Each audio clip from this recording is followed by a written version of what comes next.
How are we all doing tonight?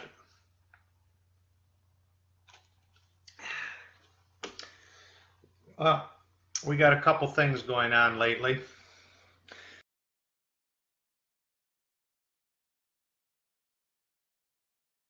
Whether they're biased or not. Believe it or not, and I'm sure you all agree with this, that they are biased. So,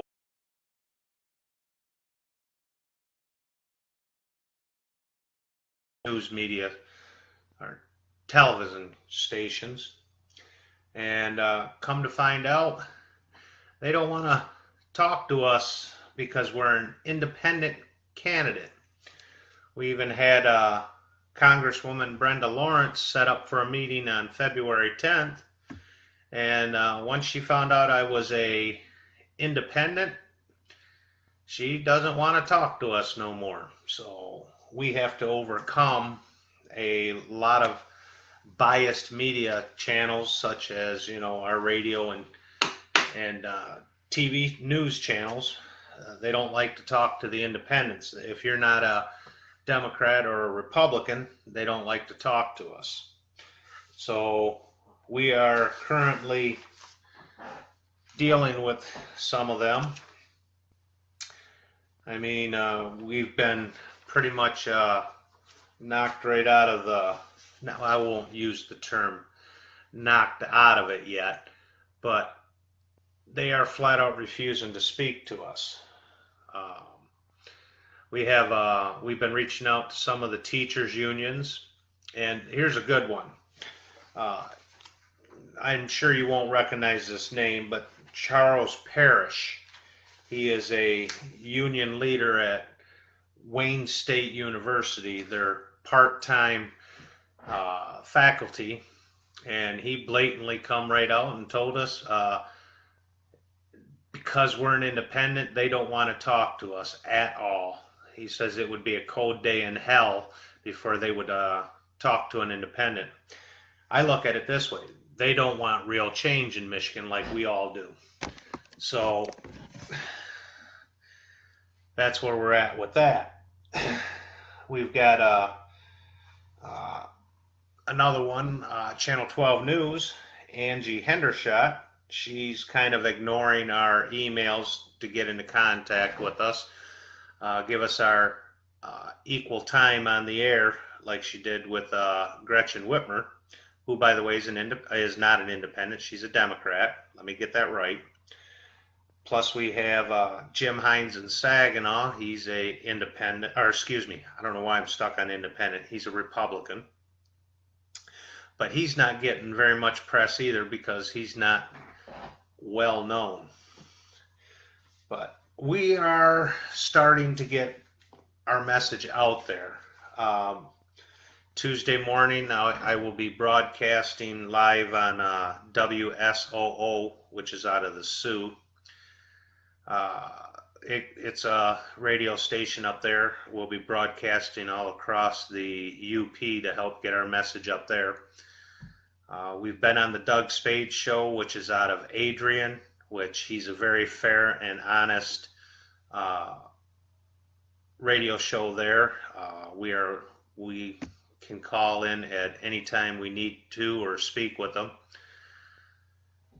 So we're currently reaching out to all the media that we can to help get our fair share of time on there. Seeing how Gretchen Whitmer is being allowed to talk on TV shows all across Michigan, and they're denying us equal time. But we are working on it, and we will get our message across. It's going to help when you people out there listening and watching our live broadcast and asking your questions, because I will answer all the questions that I can on the half hour that we're on. If we get enough questions, I will carry it on for a little bit longer, but I don't want to bore you too much. So tonight's broadcast is all about the media. We're seeing more and more biased towards independents. The Democrats and the Republicans are fighting to keep us independents out of the ring. I've already had Brad Jacobson, who's a state rep. He's a Republican. He came right out and told me that they'll make sure that I'm not on the debate stage with them. And we have to hit 15% on our polls in order to get on the debate stage. Our goal is to get 20% or better. So the more you spread and share my message out there and spread and share my videos and ads, we'll get more and more notoriety out there. They'll start to know that there's an independent out here that's actually for the people, not for the status quo. I will tell you this, I don't believe Michigan is going to re-elect another Republican after what Rick Schneider's done to Michigan. As far as a Democrat goes, they like to switch every 8 years here in Michigan. But here's what my opinion is. If you stick with the Republican or you stick with the Democrat, doesn't matter which party you belong to. If you stick with one of those two, you're going to get more of the same old BS that we have in Lansing right now. The idea is to put somebody else in there that will actually do what they tell you they're going to do. I have not changed my stance on anything in the year that I've been out campaigning.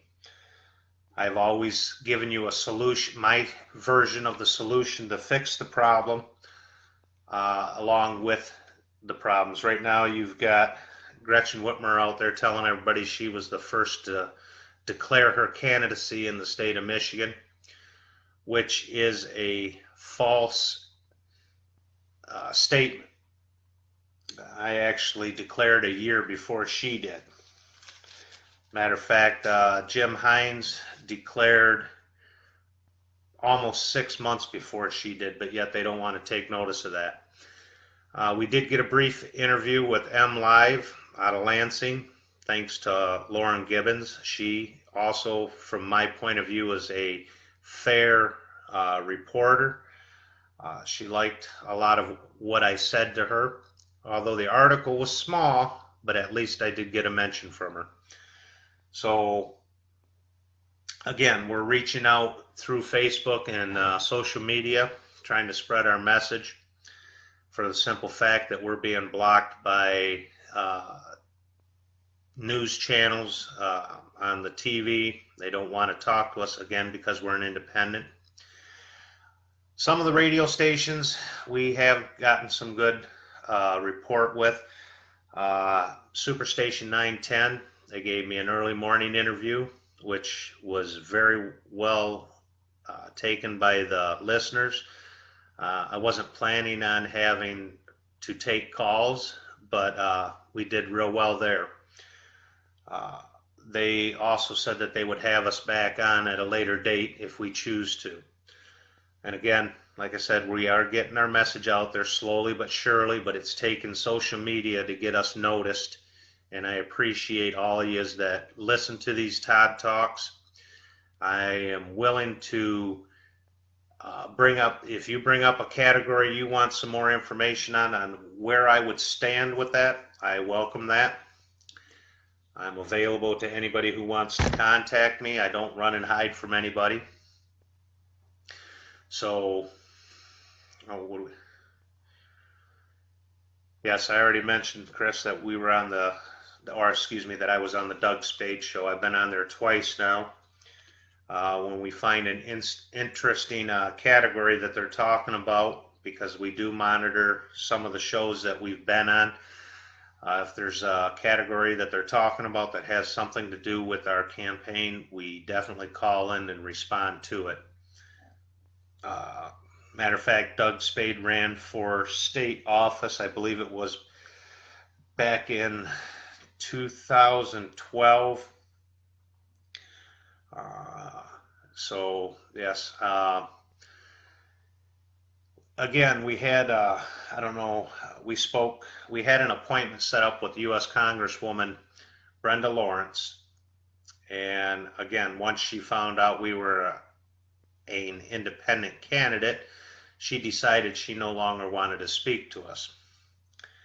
So She's a 14th District U.S. Congresswoman, which I believe is Macomb County, which are the Reagan Democrats, which I have nothing against them. If people really want real change in Michigan, they're going to have to choose somebody other than, in my beliefs, other than a Democrat or a Republican. They're going to follow their party lines, and they're also only interested in raising money for their parties and their pockets. You can't convince me that they are really for the people of Michigan. They want to keep their parties in power, and the media is helping them. But I believe through social media, we will get our message out, and we will get elected in 2018. I think Michigan's ready for a shakeup, and I believe they're ready for somebody who's going to actually do what they say they're going to do. How did I feel about the Women's March? Well, I think right now we have a interesting situation going on, Dave, all across the nation. I've seen it here in Michigan. The League of Women Voters sent me a notice about a discussion on the ACA or Affordable Care Act. I showed up expecting to be in a discussion with all this, which turned out to be a high-powered Democrat rally instead of what it was really about. Now, I believe the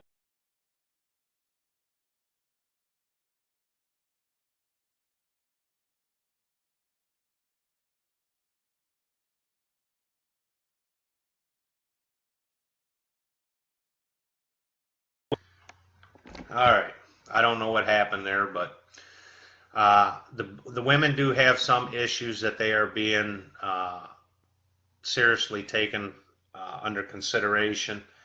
But like I said, the League of Women Voters invited me to come to a discussion that turned out to be a heavy Democratic rally instead of an actual discussion.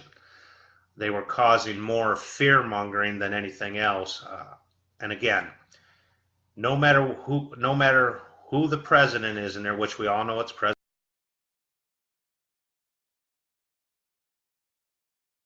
for the people in Michigan. Now, the part that the Democratic Party was pushing at this rally was they've got everybody believing that the repeal of the ACA is just going to happen and they're going to be left without any kind of health care. If that's the case, the state of Michigan should be preparing for that situation, if this is the case. But nobody right now at this point has any idea what our so-called President Trump is going to do. So, but in that same regard, like I said, the state should be preparing for worst case scenario. And I haven't heard anything out of our Senate or our state legislatures to that effect.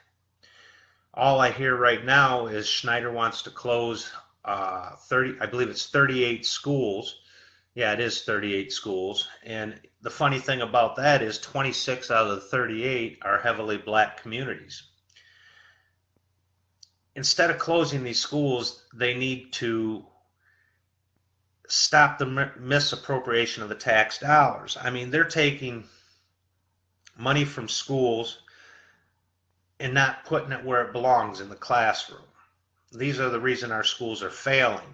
But your question there, Dave, about how do I feel about the Women March, it's their right. You know, it's all our rights to voice our opinions. But the truth of the matter is, all they're worried about is the repeal. They're not thinking, if I remember right, Trump made a statement, and you can only take half of that with a grain of salt, and the other half you have to wait and see. But he did make the statement that they will not pull the the ACA without something to replace it. Now, none of us really know what the man's going to do.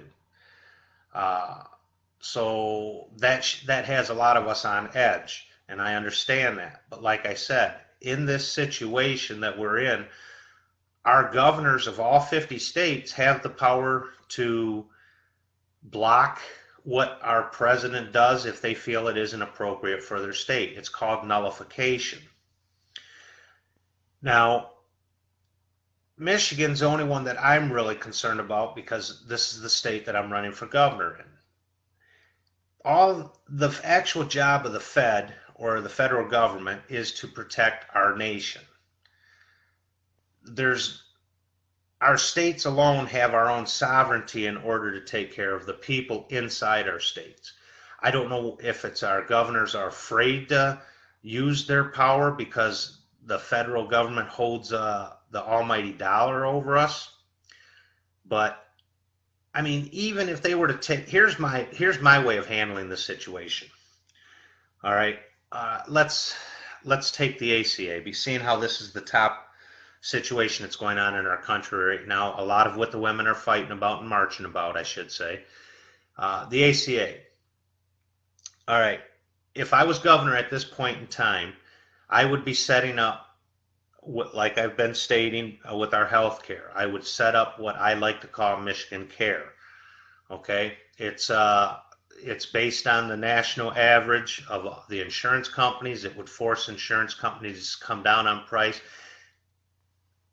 The actual state insurance, which is Medicaid, can be restructured so that it benefits the people of the state.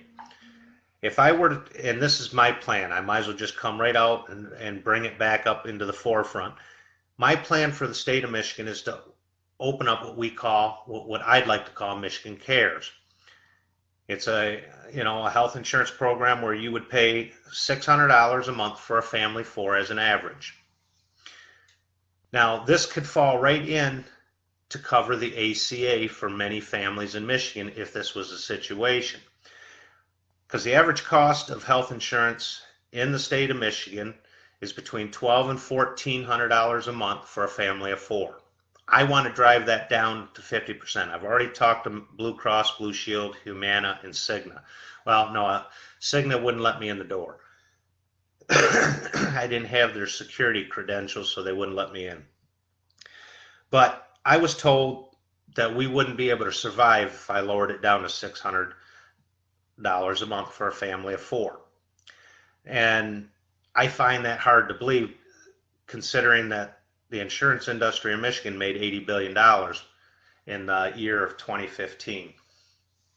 But they couldn't survive on $40 billion, which is what our numbers are run on, is the $40 billion profit margin, where the $40 billion would go back in as a true nonprofit back into our welfare system, such as Medicaid, to help cover the cost of families that are actually on the Medicare system.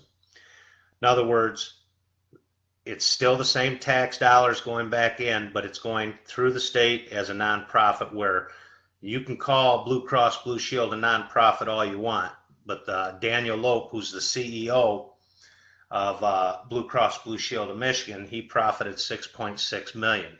Now, how's that a nonprofit?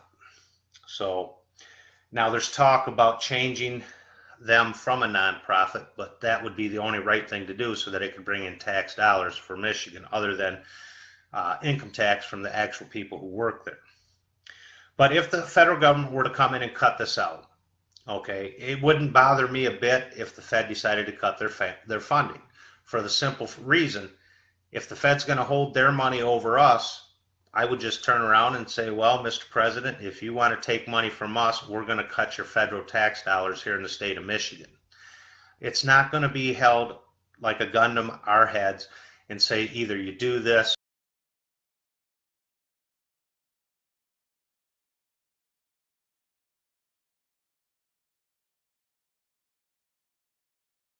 So, evidently somebody's not liking what I'm saying, because I've never had my laptop cut in and out like this.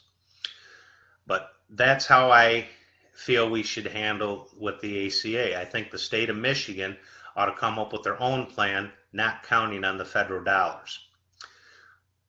Okay, we have another question. Criminal justice reforms. What can we do to beat Bill Schuette's opposition? Well, Cody, I'll tell you this right now. There's no way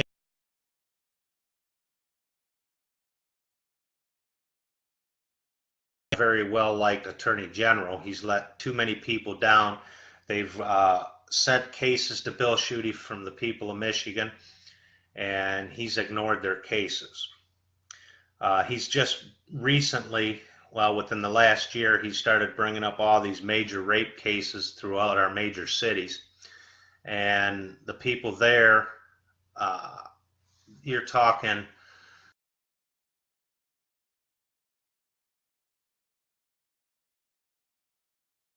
that were left unresolved, let's call it.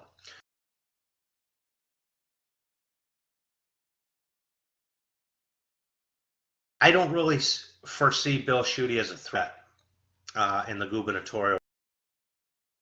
He's tried to play the white knight for Flint, him and our Lieutenant Governor Brian Calley. The people of Flint have actually made that comment themselves. They see what the two gentlemen are doing, and I'm talking about Bill Schuette and Brian Calley. So I don't really foresee them as a threat.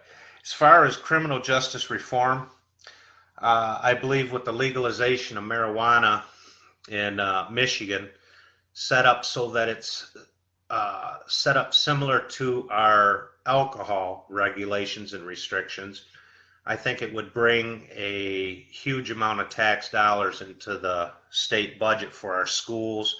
And where I say for the schools on that, I believe that some of the people that we have incarcerated, I'll use White Boy Rick, others know him by his real name, which is Rick Worshie Jr. He's already spent, I believe it's 28 years in prison for one marijuana cigarette. It was a non-violent offense. It was just a marijuana cigarette, and he got life in prison. I've reached out to the Worshie family. And this is one of the people that Bill Schuette refuses to release. Truth in sentencing, when Bill Clinton put that in there, it was used as a scare tactic. It did not help our war on crime whatsoever. The people I feel that are incarcerated now for marijuana charges, and I did state marijuana charges, that are there for nonviolent crimes, in my opinion, should be let out of the system. But the money that we would be raising on legalization of marijuana could go directly into our schools and into our prisons as a way of helping them get educated and getting them out to become good people in our society, productive people in our society is what I should say. Not everybody there is guilty of a violent crime. The war on drug has put way too many black people and white people, but the majority of the people in our prisons are of our black communities. This is part of, from what I take it from Black Lives Matter, is a lot of the accountability is not there. And that's why I've also brought forward my way of bringing elected officials accountable by having our elected officials having to step in front of a jury of people like you and I that they would have to answer to. No attorneys present, just being brought in front of a people's grand jury or a common law grand jury, as it was known a little over 150 years ago. If your elected officials have to answer to you like they should, that again is the reason that I want to put this in there. I would even be held accountable that way. The people of Michigan would actually have the authority to remove an elected official. Say there's a officer that is involved in a shooting. It doesn't work to have police policing police or judges policing judges. It just doesn't work. You're getting biased content in there, and they're going to help each other out.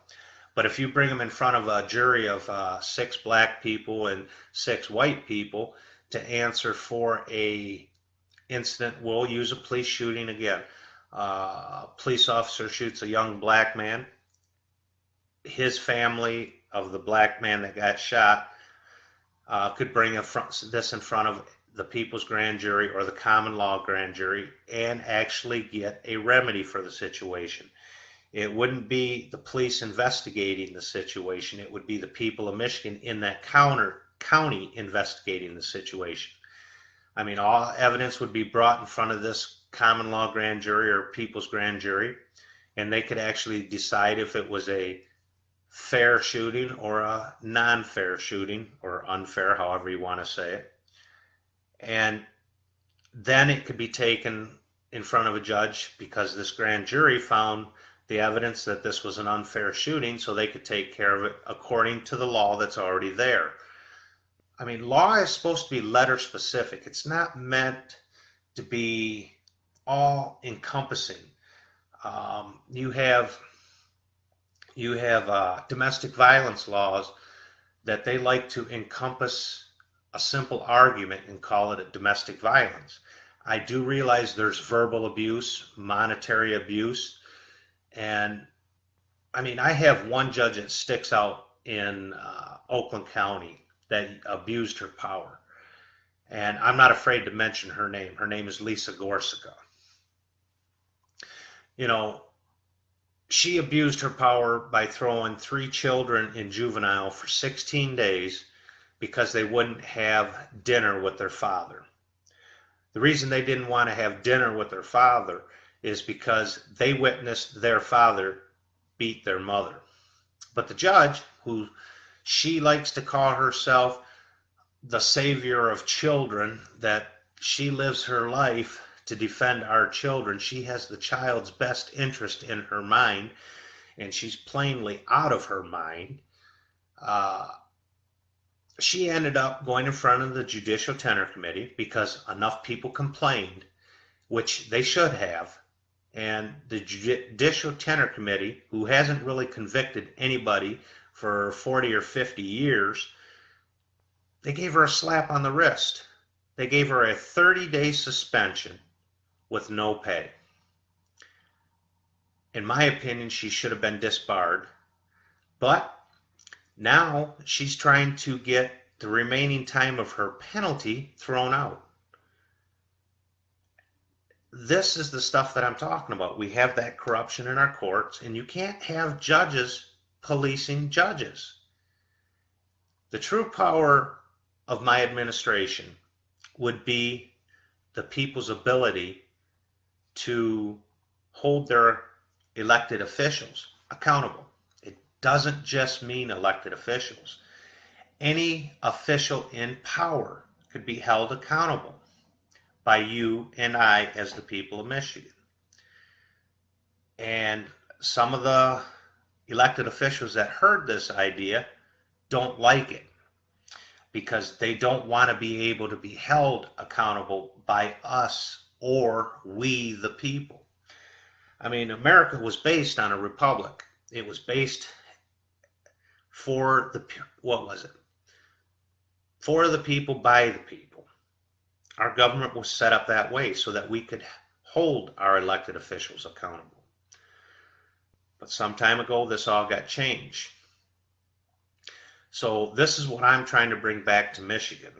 And like I said, I'm not afraid of what Washington would do, because as a governor, I would be the one on the front line standing up for the people of Michigan.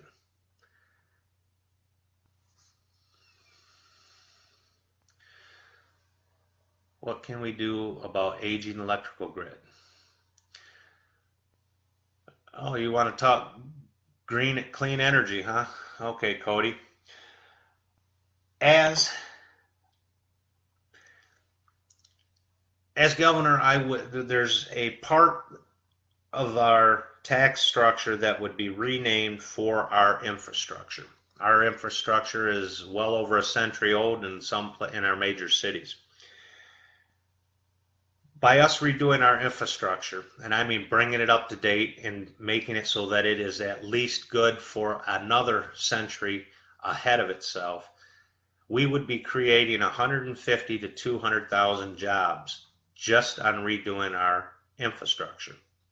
Now, when I redo the entire, or I should say amend our tax structure here in Michigan, this is all going to be taken into consideration. Now, when I talk to people, I say our tax restructuring will save 80% of the people in Michigan on their taxes. This is true. But at the same time, we are going to create an infrastructure tax out of the taxes that are there, if we can do it, because I still want to cut 20 billion out of our tax structure, because that's where the slush funds are being taken and funded from. We need to have our taxes set up so that when, and this is what I will do, if I tell you we're going to have a tax for infrastructure, that tax money will go only to infrastructure. The Senate and the legislature will not be able to go in there to that infrastructure fund and take it out to do whatever else they want. It won't work that way. We will put it towards nothing but our infrastructure. Now, there's a lot of clean energy out there. We have wind, we have solar. I believe in the wind and the solar. And yes, I would like to move away from fossil fuels, but that isn't something you're going to do overnight. But at the same time, we can get our wind and solar up. Michigan could be actually, from what I've heard this once before, I have not looked into it, but it would be well after my time. But they have made comments that Michigan could be self-sufficient on its electricity. But if we were to build these massive solar arrays and wind farms up north, or wherever in Michigan, I shouldn't just say up north, you have to understand that if I'm going to do something like that, this is going to be Michigan owning this. This isn't going to be DTE and Consumers Energy owning this. This is going to be the people of Michigan owning this. So that if we build these solar arrays and wind farms out there and we start pumping in and building these infrastructures for grids, because our grid is way outdated. But if we were to do this, this is going to discount the people of Michigan. This is not going to be, like I said, DTE running these. These are going to be, I guess we'd have to give it a name, Michigan's own power company or something.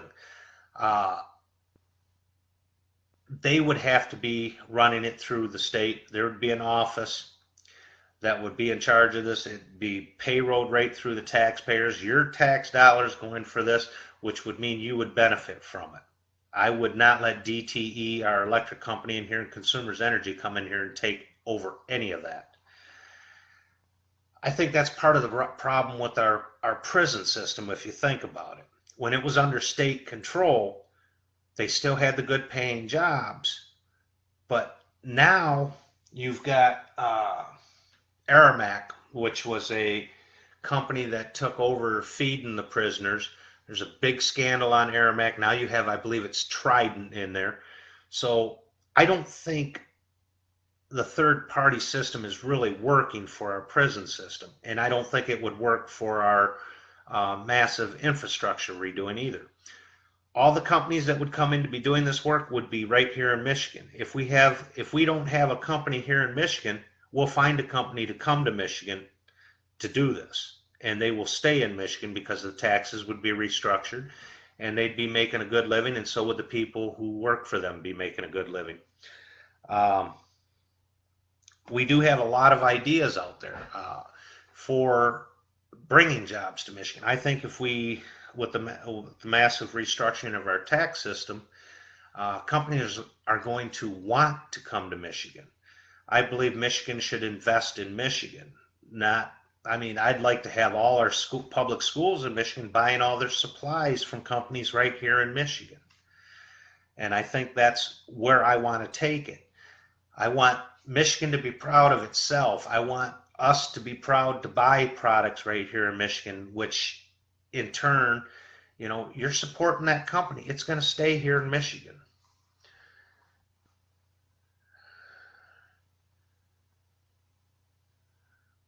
So that's my feeling on this. I know I jump around a lot when I have these live feeds, but it's because I see all kinds of questions coming up over here, and I try to answer as many of them I can.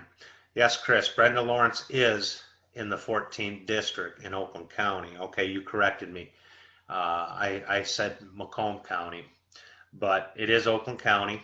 And again, we had a meeting scheduled for February 10th with her. And again, she found out that I was an independent, and she decided that we no longer could speak to her. This is where I'm going with the media. I need all of you out there that listen to my videos. You need to call into your radio stations, bring up my name, bring up that I'm an independent, and everybody's trying to, they're not trying to spread my word. They only want to speak to Democrats and Republicans. And again, Charles Parrish, Wayne State University union rep there for the part-time faculty, that was his own title that he told us. He flat out told us that he would not speak to us because we were an independent. I realize being an independent is a long uphill climb, but Michigan really needs a shakeup. We need somebody who's going to be a man or woman of their word. Now, when I use the term man, I'm speaking for myself because, as you can see, I am a man. I have nothing against anybody but the fact that they're not doing what they're telling us. We have been misled and lied to by just about every one of our elected officials that are in Lansing. I said just about all. Now, there's a couple of them that I have friended through their campaigns, and they like what I stand for. Now, as far as me getting them to back me, I'm going to sure as heck try that. I back them. So we'll see how that goes. We have a very good state rep in Port Huron, 83rd District, Shane Hernandez. He's a very smart young man, and I believe he will keep the majority or all of his words that I have talked to him about. I am going to be reaching out to him. I appreciate the support, Ken, or Kenneth, whichever you would like to be called. But here's the thing. We need to get the message out.